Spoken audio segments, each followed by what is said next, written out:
আমাদের হনুমানজি যে পূজা অর্চনা চলছে সেই পূজা অর্চনাতে উপস্থিত হয়েছে, সামিল হয়েছে।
আমাদের হনুমানজির মূর্তিতে আরতি করলেন।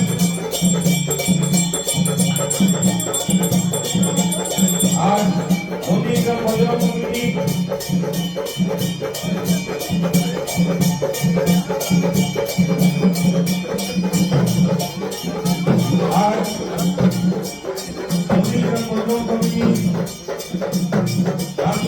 করলেন। আমাদের প্রিয় দাদাকে বজরং কমিটির সদস্যরা বরণ করে দিচ্ছেন। নানাবলী উত্তরে বলি এবং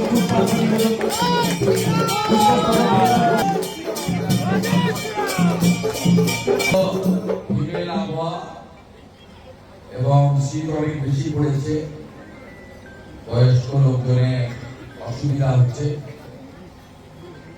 এবং আমাদের মূল যে উৎসব গতকাল আমাদের রাষ্ট্রবাদী টাউন ক্লাবের উদ্যোগে পালিত হয়েছে এবং তার দ্বিতীয় দিনে এখানে আমাদের ধর্মীয় গান, আলোচনা ইত্যাদি হচ্ছে।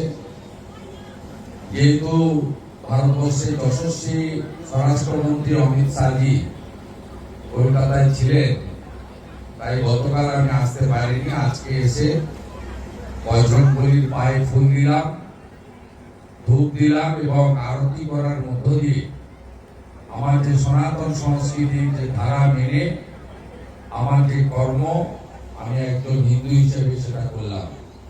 সকলকে এই উৎসবের পক্ষ থেকে, বজরংবলী পুজোর পক্ষ থেকে আমার অভিনন্দন, শুভেচ্ছা। প্রত্যেক বছরই আমি এখানে আসি এবং বিশেষ করে আমার 2021 সালে এই বজরংবলীর পুজোতে কোন রাজনৈতিক পতাকা ছাড়াই ধ্বজ লাগিয়ে সোনাচূড়া থেকে 4টি বাসে করে হিন্দু পুণ্যার্থীরা বজরংবলী পূজার অনুষ্ঠানে প্রসাদ গ্রহণের জন্য আসছিলেন। আমাদের গড়চক্রবেড়িয়ার কাছে ভূতা মোড়ে সেই 4টি বাস ভাঙা হয়। অনেক বয়স্ক মহিলার উপরে আক্রমণ করে জেহাদি জঙ্গিরা